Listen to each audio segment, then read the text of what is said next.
बिस्मिल्लाहिर्रहमानिर्रहीम। शुरू अल्लाह के नाम से जो बड़ा मेहरबान नहायत रहम वाला है। अस्सलामु अलैकुम नाजरीन। हज़रीन कराम, हारून और रशीद का वज़ीर अस्माई अपने साथियों के साथ शिकार के लिए निकला। शिकार करते करते उसके साथी पीछे रह गए और आखिरकार वो अपने साथियों से बिछड़ गया। सहरा की तेज़ गर्मी में जब इस पर प्यास का गलबा हुआ तो उसने इधर उधर देखा। उसे खैमा दिखाई दिया।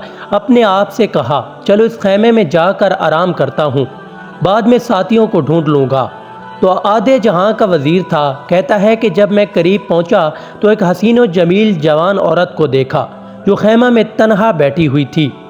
अरब लोग मेहमानों को बहुत दोस्त रखते हैं। जैसे ही इस औरत ने मुझे देखा तो सलाम किया और कहा, अंदर तशरीफ़ ले आएँ। मैं खैमा के अंदर चला गया। इस औरत ने मुझे बैठने के लिए कहा।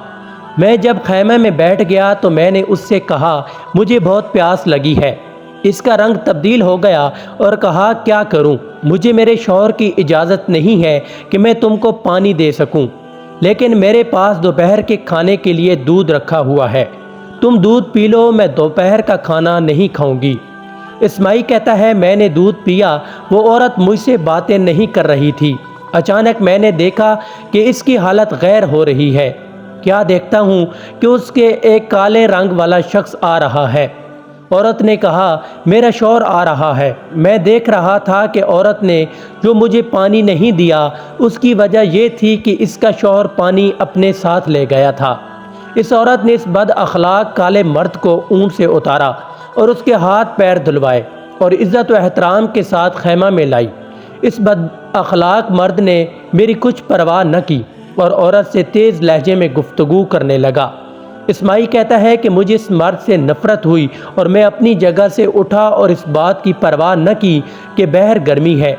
मैं खैमे से बाहर निकल गया।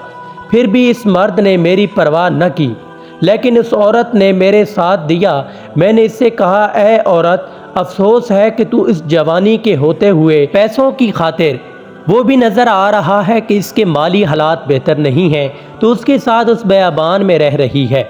इसके अखलाक की वजह से ये भी मुझे पता चल गया है कि इसका अखलाक कितना अजीब है। इसकी खूबसूरती की वजह से तुझे बूढ़ा और रंगो रोप का भी अच्छा नहीं है, बस किस वजह से इसके साथ रह रही है। हो सकता है मैंने एक मर्तबा देखा कि औरत का रंग तब्दील हो गया और बोली, ऐ इस्माई, तुझ पर अफसोस है। मैं नहीं समझती थी कि तू हारून और रशीद का वज़ीर होते हुए इस तरह की बातें करेगा और मेरे दिल से मेरे शौहर की मोहब्बत को कम कर देगा। ऐ इस्माई, तू जानता है कि मैं क्यों इस तरह कर रही हूँ?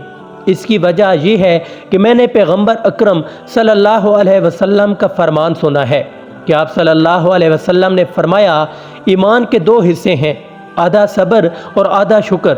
मैं खुदा का इस बात पर शुक्र करती हूँ कि इसने मुझे हुस्न दिया, जवानी भी और अच्छा अखलाक दिया, और इसका शुक्र है कि उसने मुझे तौफीक दी कि अपने ईमान को कामिल करने के लिए इस मर्द की बद अखलाकी पर सब्र करूँ। दुनिया ख़त्म हो जाएगी और मैं चाहती हूँ कि मेरा ईमान कामिल हो जाए और कामिल ईमान के साथ इस दुनिया से चली जाऊँ। इसलिए मैंने शुक्र और सब्र का दामन नहीं छोड़ा। अल्लाह ताला हमें भी तमाम हालात में सब्र शुक्र का मुज़ाहरा करने की तौफीक अता फ़रमाए। आमीन। उम्मीद करता हूँ कि आपको आज की वीडियो अच्छी लगी होगी। अगर आपको हमारी ये वीडियो अच्छी लगी है तो वीडियो को लाइक करें और इस तरह की मज़ीद वीडियोज़ को देखने के लिए हमारे चैनल को सब्सक्राइब कर लें।